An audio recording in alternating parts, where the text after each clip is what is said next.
Today's video is going to be kind of a continuation on the video that my wife made a couple weeks ago. But this one's going to be addressed for all the husbands out there. And we're going to start in Ephesians chapter 5 verse 25.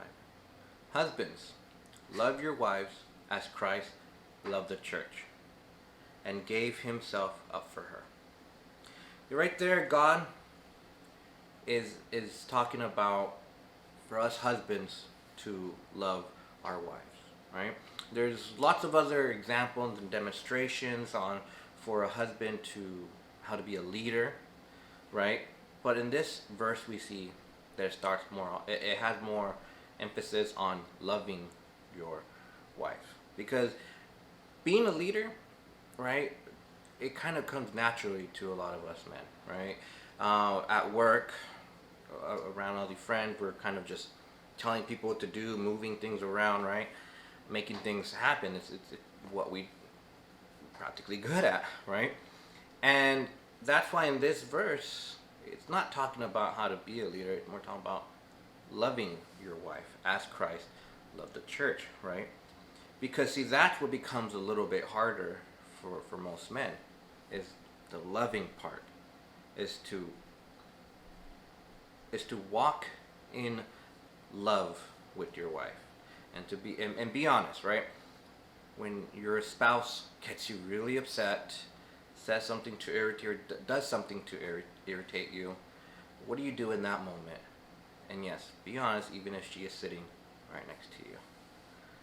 And just so you know, when you pull away from your wife in those kind of moments, you are pulling away from the love that God has commanded us to have for our bride, right? And it's one of the biggest roles for us to have in being a husband, is walking in love. And I'm saying walking in love because, see, nowhere in the Bible does God said you need to fall in love. What we do see in the Bible is that we need to walk in love, right? And walking in love is a form of agape love, right? Sacrificial love, just like as Jesus had his sacrificial love for the church. And if I base my love off of those kind of like emotional feelings, it's going to be very easy for me to say, well, you know what, all this hard stuff started to happen and I'm just not feeling anymore. I just fell out of love, right? We don't fall out of love because we choose to walk in love every single day. As a husband, that is what you choose. You choose to fall in love every single day, no matter how difficult things get at home, at work, out and about with your cards, financial situations. You always choose to walk in love, right? And part of putting these kind of things to practice more so is when we come home, right? After a big long day, especially during summer, and the heat gets to us for the ones that are working out and about, or even for the ones that are working in office, it gets very mentally stressful as well. And we want to come home, all we want to do is just kick our shoes off, watch some TV, but first take a shower, because most us guys will be very smelly from work. So you take a shower first, right? But aside from that, if your wife comes up to you and she wants to talk to you, or she needs some help, or something's going on around the house, we need to go and say, okay, I'm listening, or what do you need? I'll help you, right? That's part of being the sacrificial love. But I know you're saying, yeah, but I need some me time. I'm very tired. Look, God made man physically much stronger and mentally much stronger. It's not so that we can go and dominate over our women. No, it's so that in moments like this, that when we're out and about doing these extremely physical or mentally exhausting jobs, we can still come home and tend to our wives. We can still tend to our children, right? And I'm not saying this, so what, I have to always come home and just go straight to that and never, kind of take care of myself and rest? No, there's gonna be moments for that, definitely.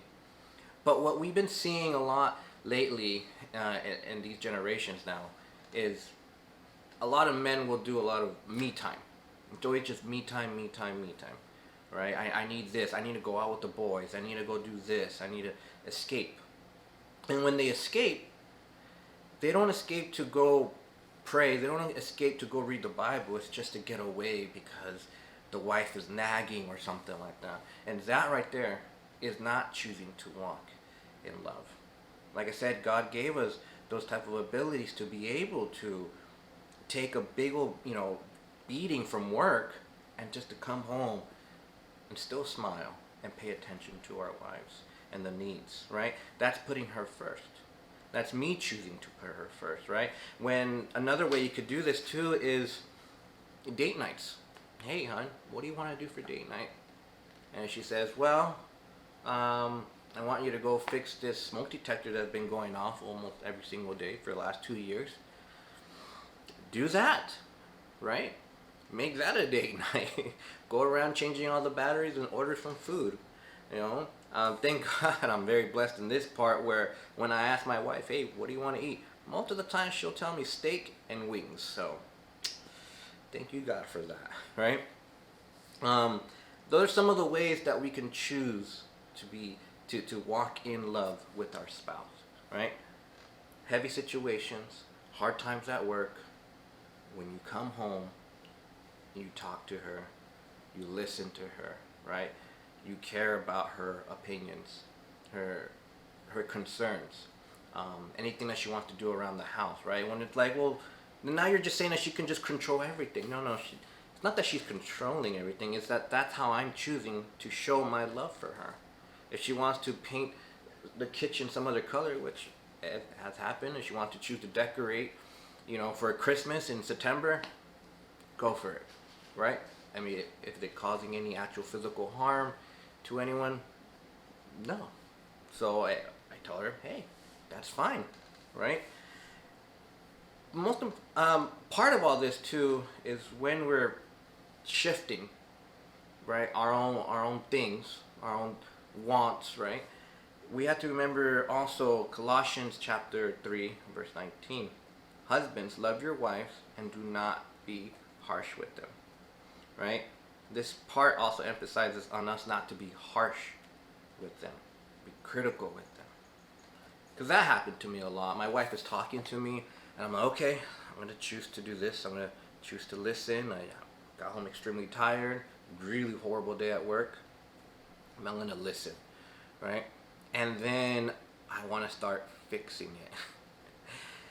And then of course she gets a little annoyed by that. Like, I'm not asking you to fix it, and I become harsh, right? Or I become harsh. I'm just really listening to a lot of little things. I'm like, well, you could have just fixed it that way. You could have just done it like that, right?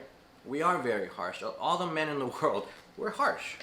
It's right there in the Bible. If we weren't harsh, it wouldn't be saying don't be harsh, right? So that's also something that we need to practice, is to not be harsh. It's hard because we do that so much outside of the home with coworkers or just things out in the street, and we tend to forget to turn it off. We get home and we still kind of have it on us, right? It's still there mentally, and we forget, like, hey, I'm home. It's time to just shut it all off. Everything that went out and about, it's done. I'm entering my home with my wife, and this right here is your ministry. This is your first ministry, is with your bride. And when you choose to walk in love, over time, you start to see other changes that start to happen. You start to have these other type of feelings and emotions that play into walking in love, right? No matter the circumstance that goes on, you're not going to find yourself saying, well, I fell out of love. I just don't feel it anymore, right? Because when we, again, lead by that side of just emotional things, we push aside the sacrifice part that Jesus demonstrated for us. We push aside what God commanded the husband to do, is to walk in love. And this was kind of a introduction. You could say I might do a 2 or 3 part little series on the roles of a husband, but the one I wanted to definitely start off with wasn't how to lead your wife, wasn't how to lead your kids, wasn't how to show the spiritual leader side. Right, the first one I want to show is you choosing to walk in love with your spouse. That's all I really have. So thank you very much for joining in. Have a great night.